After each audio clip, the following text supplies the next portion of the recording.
শুভ সকাল, happy new year সবাইকে।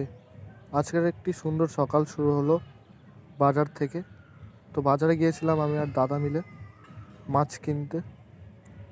এই যে দেখুন গাইস, চেলা মাছ উঠেছে, ভোলা মাছ, দেশি কাতলা, এদিকে রয়েছে রুই মাছ। দাদার দরকার ছিল জ্যান্ত বাটা মাছ, তো চারিদিকে খুঁজলাম। খোঁজার পরে এইখানটায় শেষমেশ পেলাম জ্যান্ত বাটা মাছ। তো দাদা নিয়ে নিল এখান থেকে 500 গ্রামের মতো জ্যান্ত বাটা মাছ।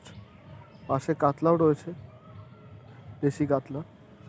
তো জ্যান্ত বাটা মাছ দাদা 500 মতো নিয়ে নিল। আমিও পুরো বাজারটা একটু ঘুরে দেখলাম। পুরো মাছ অনেক অনেক মাছ উঠেছে।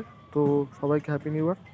সুন্দরভাবে শুরু হোক সবার নতুন বছর, ভালোভাবে সবাই সুখে শান্তিতে থাকুক, এটাই চাই। সবার মুখে যেন মিষ্টি কথা হয়।